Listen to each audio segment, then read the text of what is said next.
Hey everybody, Dr. Dan here. Today I'll be talking about Ralph Bakshi's American Pop. This is a film that I often revisit, even though I'm not totally sure this movie works dramatically. You ain't laughing. Well, you ain't laughing because I ain't finished yet. Most of the characters are bland or unlikable. If you ain't, then I'll be crying. That ought to be good for a few laughs. Zombie's probably the most interesting. Folks. Of course, that's a wonderful song, but lovely Lily Montgomery's gonna be, so we're not. The kid's a genius. Not exactly, but he does have the most complete arc of any of the characters in the film. Some pre-prohibition booze, huh? No, I seen a stripper getting dressed. He goes from a love-struck teenager to a proud father. He will, when he's got something to say. He was my friend. To a broken old man in prison. They told me to get me out right away. Then they told me to get me out soon. Then they told me nothing. Zombie's children and grandchildren aren't half as interesting.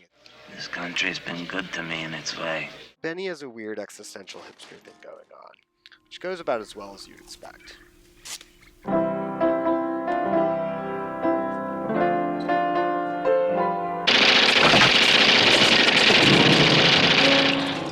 Tony is a gratingly annoying creeper. You want a job? I want you.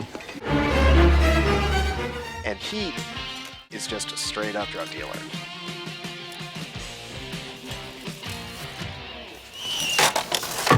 Several of the minor characters make a strong impression in only a few minutes of screen time. You're riding a brand new car, an apple cider, a trip into almost every joint in town. Nonetheless, you promised. This is really a testament to the art direction and voiceover work, which tells you a lot about these people in a very short period of time. We're underage. This place could get busted any minute. And I happen to know some of these people are smoking drugs. And there are some dramatically effective scenes throughout the film. Hey, Benny. What am I gonna do if anything should happen to you, huh? You manage, Pops. But much of the drama falls flat because rotoscoping, a technique in which animators trace over live-action footage, has had trouble capturing facial expressions and body language in an emotionally believable way. You the one who writes the songs? You could teach me how to do that. No. But here's the other thing. I don't think that director Ralph Bakshi really cares about story. From the beginning of his career, his ambition has been to make adult animation. Well, maybe not the very beginning. Spider-Man does whatever a spider can. He started his career making things like the late 1960s animated Spider-Man. The prevailing attitude at the time was that animation was kid stuff, and Ralph Bakshi got real sick of that real fast. This led him to make films like the X-rated cult classics Fritz the Cat and Heavy Traffic, which in retrospect are clear forerunners to Rick and Morty and other Adult Swim classics like Aqua Teen Hunger Force.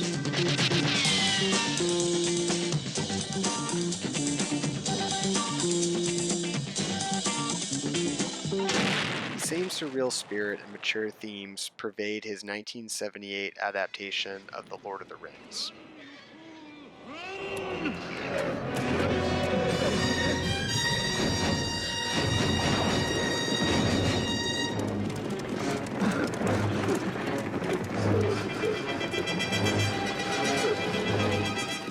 American Pop extends that impulse towards adult animation even farther by tackling a subject as ambitious as the history of American music from 1900 to 1980. After all, the title card for this movie is a literal collage.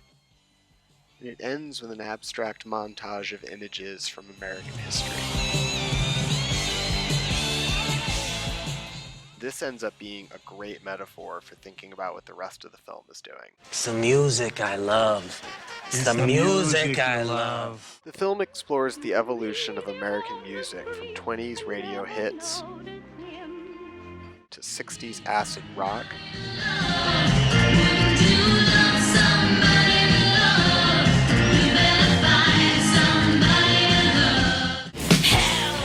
to 80s punk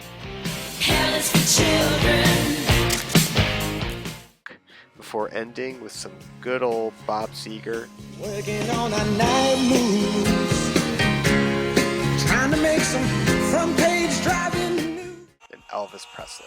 For the money, two for the show. You get ready now, go, can't go, but don't you step on my goose weights. In the process, the film also explores the evolution of American entertainment from vaudeville theater during the 1910s to jazz clubs and speakeasies in the 1920s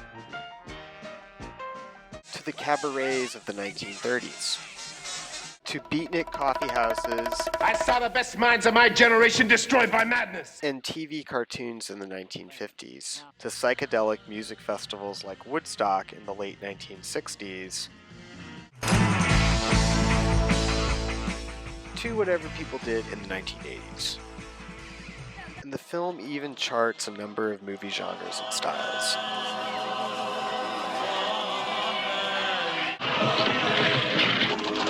Benny's section alone contains a number of references to popular gangster films.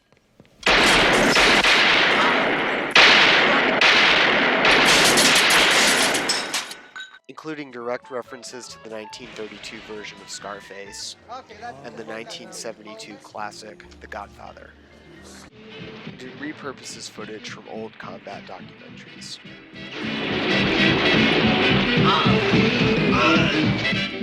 As well as musicals from the same period.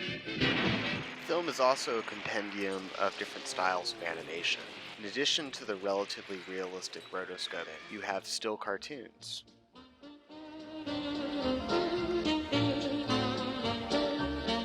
Many of which share the same diegetic spaces as the more realistic rotoscoped characters. And the film places these characters against a wide variety of backdrops.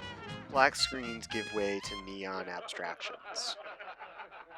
Watercolor paintings of the American West and sharply detailed drawings of Washington Square Park in New York City and the Port Authority bus terminals give way to live-action footage of busy city streets. Some of the movie's most inventive sequences quite literally animate photographs.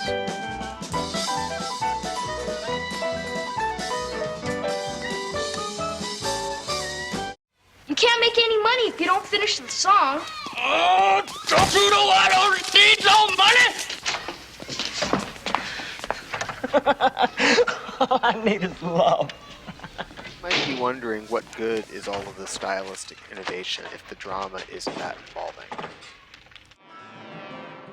Well, ironically enough, the qualities that keep the film from working as drama allow it to capture a genuinely breathtaking sense of historical scope. You get a real sense of time passing and lives lived when watching this film.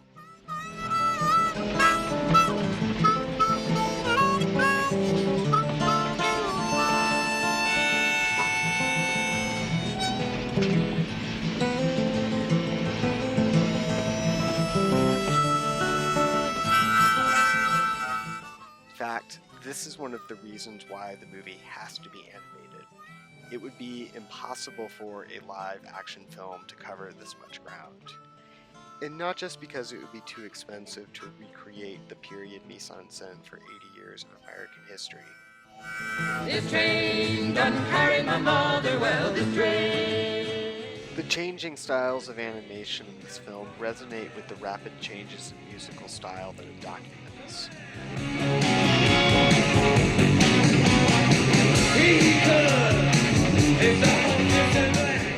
More than a live-action version of the story could ever hope to do, the animation expresses the film's central themes. Time passes, the seasons change, things end.